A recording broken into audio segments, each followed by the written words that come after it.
వ్యవసాయంలో ఉత్తమంగా రాణిస్తున్న అన్నదాతలను youth for anti corruption ముందడుగు ఫౌండేషన్ సంయుక్తంగా అవార్డులతో సత్కరించింది.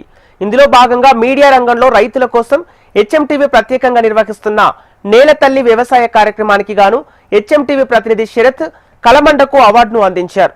బేగంపేట హరిత ప్లాజాలో జరిగిన ఈ అవార్డుల ప్రధానోత్సవంలో తెలుగు రాష్ట్రాల నుంచి 25 మంది ఉత్తమ రైతులను ఎంపిక చేశారు. ఈ ప్రధానోత్సవంలో మాజీ సిబిఐ డైరెక్టర్ జేడి లక్ష్మీనారాయణ, సినీ ప్రముఖులు ఆర్పి పట్నాయక్, అశోక్ కుమార్, వైఏసీ ఫౌండర్ రాజేంద్రతో పాటు రైతులు, ప్రజా ప్రతినిధులు పాల్గొన్నారు. రైతులు సంఘటితంగా ఉంటేనే వ్యవసాయంలో అన్నదాతకు లాభసాటిగా ఉంటుందని జేడి లక్ష్మీనారాయణ రైతులకు సూచించారు. ఒకరుగా పోతే ఎంఆర్పీలో కొనుక్కోవాలి. అదే అందరూ కలిస్తే ఒక్కొక్క ఎకరానికి సుమారుగా 2-3 వేల రూపాయలు మిగులుతున్నాయి.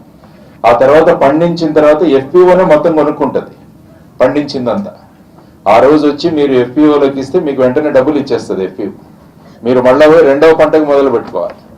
లేకుంటే ఏంది, ఇప్పుడు ఎక్కడ అమ్మాలి, ఏం చేయాలి, ఈ బాధతో రైతు ఉండిపోతాడు. ఈ విధంగా చేసుకుంటూ సుమారుగా 50 కోట్ల టర్న్ ఓవర్ అయింది. అందువల్ల నేను రైతులకు చేస్తున్న మొదటి విషయం ఏంటంటే అందరూ సంఘటితమవ్వండి. ప్రభుత్వాలు కూడా మనకు సహాయం చేయాలి. ఎందుకంటే నేను 3 సంవత్సరాలు వ్యవసాయం చేశాను. వ్యవసాయంలో కష్టాలు తెలుసుకోవడానికి నేను రాజమండ్రి దగ్గర 12 ఎకరాల కౌలుకి తీసుకుని నేను చేశాను.